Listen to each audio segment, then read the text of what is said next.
Il est 2 heures du matin. Vous touchez votre enfant, il est brûlant. Vous prenez la température, il est à 40 degrés.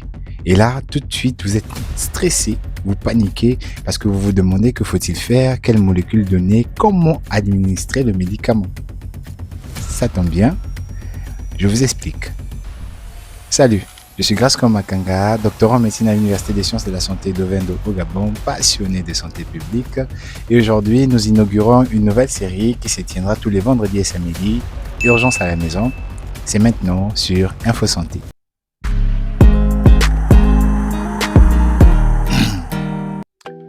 Tout d'abord, il faut savoir que la température normale de l'être humain est comprise entre 36,5 et 37,5.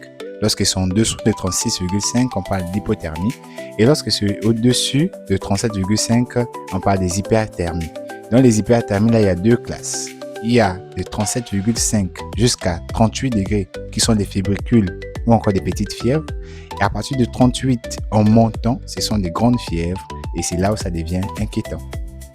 Aussi, il faut savoir que la fièvre n'est pas une maladie, c'est un signe, c'est une réaction normale du corps face à soit une infection, donc une bactérie, un parasite ou un virus. À partir de là, on parle de fièvre de cause infectieuse, ou encore soit réactionnelle au fait d'être trop couvert, surtout chez les enfants. On parle alors de fièvre de cause mécanique, parce que la personne est trop couverte.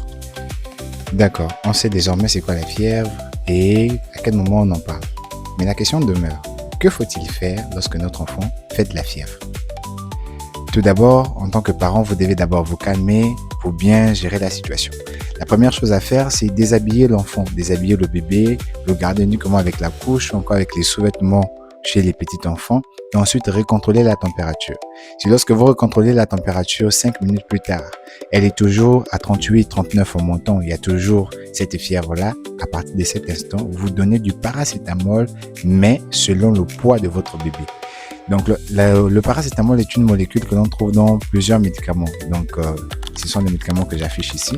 Donc, dans ces médicaments-là, il y a du paracétamol et ça vient avec des pipettes. Selon le poids du bébé, on donne. C'est très important parce que ça évite soit de sous-doser le médicament ou de surdoser. N'oubliez pas, on a parlé de l'automédication.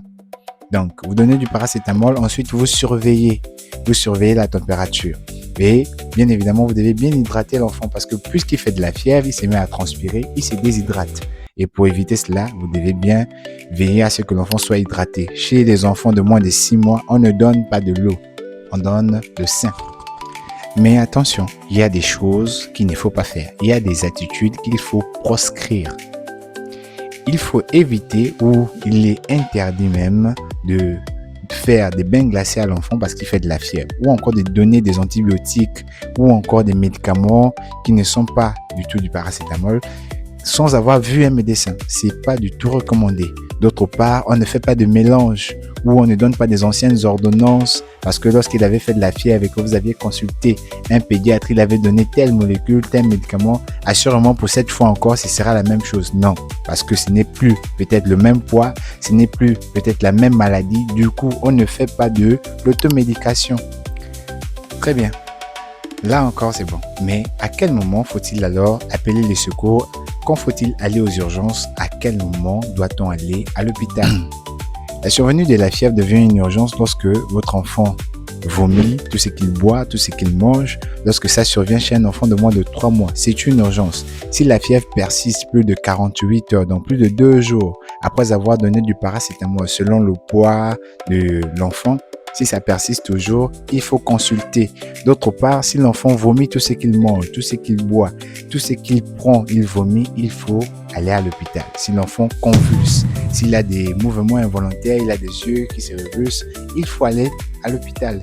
Et d'autre part, chez des enfants qui ont des raideurs au niveau de la nuque, ils ont des difficultés à respirer, ils ont des douleurs dans le corps ou encore des douleurs au niveau du ventre qui s'associent à cette fièvre-là, il faut aller urgemment à l'hôpital. Peu importe où vous vous trouvez, que ce soit en région rurale ou encore dans les hôpitaux régionaux ou encore dans les CHU, mais il faut voir un spécialiste. Info Santé, c'est tout pour aujourd'hui. J'espère que les informations qui vous ont été données vous serviront à mieux prendre soin de vous et à gérer des situations d'urgence à la maison. Donc, si cette vidéo vous a appris quelque chose, n'hésitez pas à vous abonner, à partager autour de vous, car aujourd'hui nous informons et assurément demain nous sauverons une vie. À très bientôt.